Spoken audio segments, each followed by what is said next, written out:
Hello everyone. तो आज का टॉपिक हमारा स्ट्रक्चर ऑफ पॉलीन्यूक्लियोटाइड। तो आज हम पॉलीन्यूक्लियोटाइड के बारे में पढ़ेंगे। पॉलीन्यूक्लियोटाइड क्या होता है? पॉलीन्यूक्लियोटाइड जो होता है वो लॉन्ग चेन ऑफ न्यूक्लियोटाइड होता है। इसमें मोनोमर यूनिट ऑफ न्यूक्लियोटाइड होती है, जैसे कि मोनोमर यूनिट होती है एएमपी, जीएमपी। और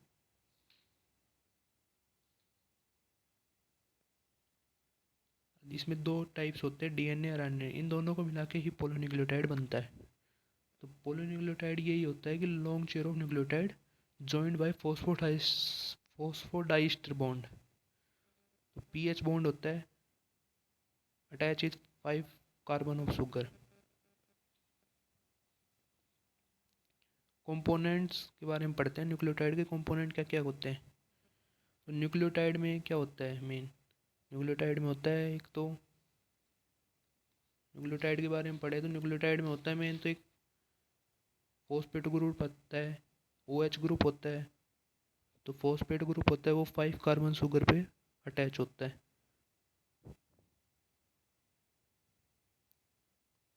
और इसमें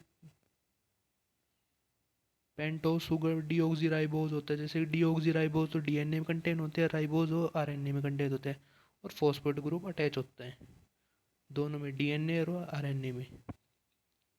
मेनली अभी स्ट्रक्चर्स के बारे में बात करते हैं, डीएनए के और आरएनए के बारे में। तो डीएनए का जो स्ट्रक्चर होता है वो डबल हेलिक्स होता है, जैसे कि डबल हेलिक्स स्ट्रक्चर होता है इससे। इसमें बेस पेयरिंग होती है ए की एडेनाइन की थायमिन के साथ और ग्यूनाइन की साइटोसिन के साथ।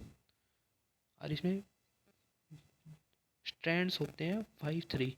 ये एंटी पैरेलल भी होते हैं, 3 और 5 भी हो सकते हैं, और 5 और 3 होते हैं ये स्ट्रैंड। तो ये मेनली डीएनए का स्ट्रक्चर होता है, डबल स्टैंडर्ड रहता है, एंटी पैरेलल होते हैं, ठीक है।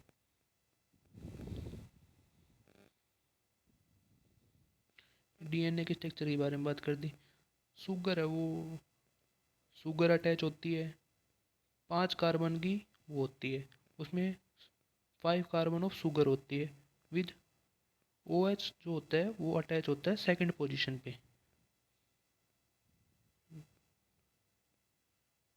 जो ओ एच ग्रुप होता है वो सेकंड पोजीशन पे अटैच होता है।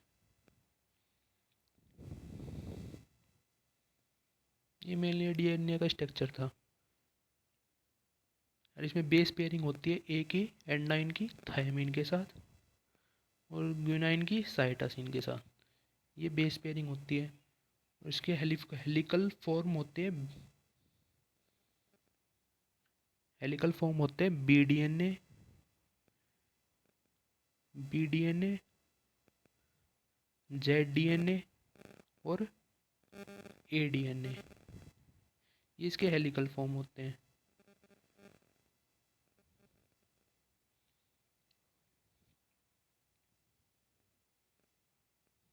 अब स्ट्रक्चर करते हैं आरएनए के बारे में। आरएनए का सिंगल स्टैंडर्ड होता है, सिंगल स्टैंडर्ड स्ट्रक्चर होता है आरएनए का सिर्फ। और जो डीएनए का स्ट्रक्चर पढ़ा था उसमें, इसमें शुगर होती है राइबोज, उसमें होती है डीऑक्सीराइबोज डीएनए में। आरएनए में होती है राइबोज। इसमें जो बेस पेयरिंग होती है वो ए की यूरासिल के साथ, जी की यूनिट की साइटोसिन के साथ। इसमें बेस पेयरिंग होती है। डीएनए में होती थी एडेनाइन की थायमिन के साथ, थायमिन की जगह यूरासिल होता है। डीएनए में थायमिन होता है और आरएनए में यूरासिल होता है।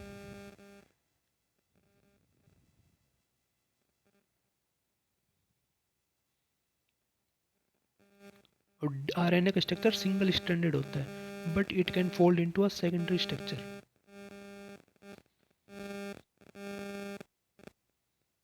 ठीक है। इसमें फंक्शनल जो होते हैं, फंक्शनल आरएनए होते हैं वो, जैसे कि एमआरएनए हो गया, टीआरएनए हो गया और आरएनए हो गया। ये आरएनए के फंक्शनल है ग्रुप होते हैं। जैसे कि इसमें भी वही होती है, 3 3 5 का वो बेस पेयरिंग, वो सिंगल स्टैंडर्ड होता है, 3 5 फॉस्फोडाइस्टर का बॉन्ड होता है। इसमें भी वही पीएच बॉन्ड होता है, वो भी 5 कार्बन पीएच बॉन्ड होता है, वो 5 कार्बन शुगर पे phosphate group attach 5th carbon of sugar phosphate group attach होता है, और ओ एच ग्रुप होता है वो सेकंड पोजीशन पे अटैच होता है। ओ एच जो ग्रुप है वो सेकंड पोजीशन पे अटैच है। ये था आरएनए के बारे में। और इसमें मोनोमर यूनिट है राइबो न्यूक्लियोटाइड। इसके अंदर क्या क्या चीज़ें होती हैं वो पता है आपको। फॉस्फेट ग्रुप मैंने बताया एक, तो एक ओ एच ग्रुप बताया है, और एक नाइट्रोजनस बेस बताया है। ये इसकी मोनोमर यूनिट होती हैं। इसमें ये चीज़ें 3 चीज़ें तो होती है आरएनए के अंदर। डीएनए का मैंने आपको बताया था, इसके अंदर भी सेम यही चीज़ होती है, वो मैंने बता ही दिया था आरएनए। अब डीएनए और आरएनए के बीच में कंपैरिजन करते हैं। तो डीएनए के अंदर आप पढ़े थे, डीएनए होता है डबल स्टैंडर्ड होता है, डीऑक्सी शुगर होता है, ये हम पढ़ लिए। इसमें बेस पेयरिंग ए का टी के साथ, जी का सी के साथ, एडेनाइन थायमिन ग्वानिन और साइटोसिन। और इसमें डबल स्टैंडर्ड होता है 5 5 3 की फॉस्फोडाइस्टर की बॉन्ड की होती है। ये ये सिंगल स्टैंडर्ड होता है आरएनए। इसमें राइबो शुगर होती है, इसमें थायमिन कंटेन होता है डीएनए में, आरएनए में यूरासिल कंटेन होता है। इसमें बेस पेयरिंग होगी ए का यू के साथ, जी का सी के साथ। ठीक है।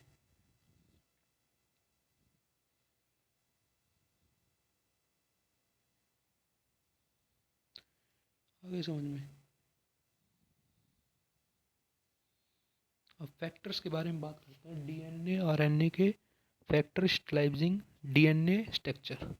पहले डीएनए के बारे में बात करते हैं। तो डीएनए स्ट्रक्चर को मेनली सबसे पहले आता है hydrogen bond.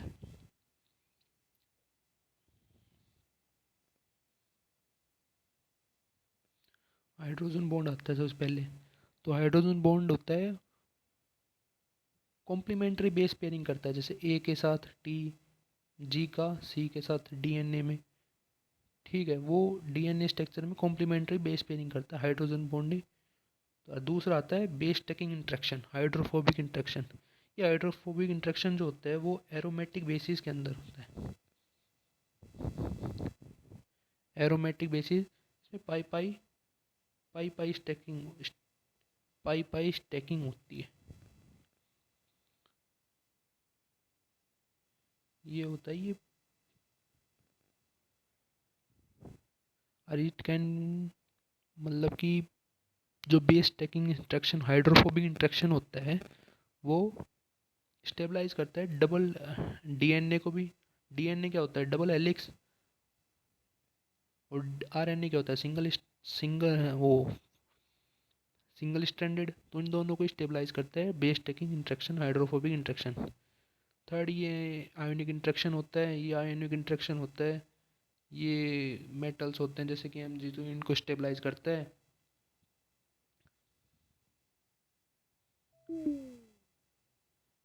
Mg2 positive, Na positive stabilize metal cations होते हैं, जैसे कैटायन हो गए Mg2 पॉजिटिव, Na पॉजिटिव इनको। और ये फोर्थ है उसमें बता रहे हैं लेंथ, जिसमें ज़्यादा जीसी कंटेंट, मतलब कि ग्यूनाइन और साइटोसिन का कंटेंट ज़्यादा होगा तो वो ज़्यादा स्टेबल होगा।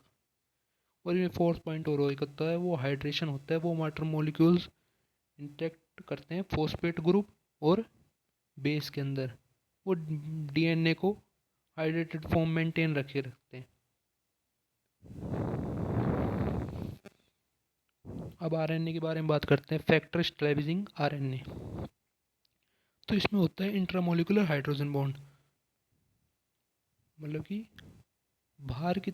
इंट्रामोलिकुलर मतलब कि हाइड्रोजन बॉन्ड अंदर होता है, मतलब कि स्ट्रक्चर के अंदर हाइड्रोजन बॉन्ड के इंट्रैक्शन होता है।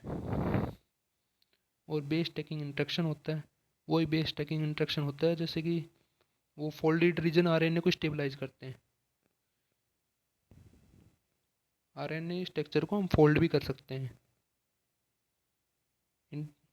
और फोर्थ पॉइंट है डबल हेलिकल फॉर्म में हम इसको कर सकते हैं फॉर्मेशन। सिंगल स्टैंड, जैसे कि सिंगल स्टैंडर्ड आरएनए स्ट्रक्चर होता है उसको हम डबल हेलिकल फॉर्म में भी कर सकते हैं। यही है स्टेबलाइज में Mg2 पॉजिटिव कैटायंस को मेंटेन करता है, इसको स्टेबलाइज करता है। बायोलॉजिकल सिग्निफिकेंस के बारे में बात करते हैं हम। Stability of DNA accurate the genetic information storage और RNA stability affect gene expression and protein synthesis. अब लास्ट में हम समरी के बारे में बात करें। ये हम पढ़े ही थे, समरी में सबकी वही है।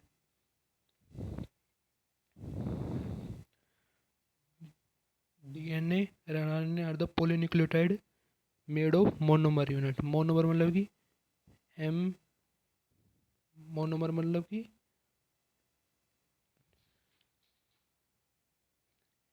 एनएमपी, एएमपी, जीएमपी, वो मोनोमर यूनिट होती हैं। तो उनके बारे में हम पढ़े ही थे। और वो DNA RNA, DNA single double stranded, RNA single stranded. Stability हम पढ़ ही चुके, डबल हाइड्रोजन बॉन्ड पे होते हैं, बेस स्टिकिंग इंटरेक्शन और आयनिक इंटरेक्शन पे। ठीक है, थैंक यू।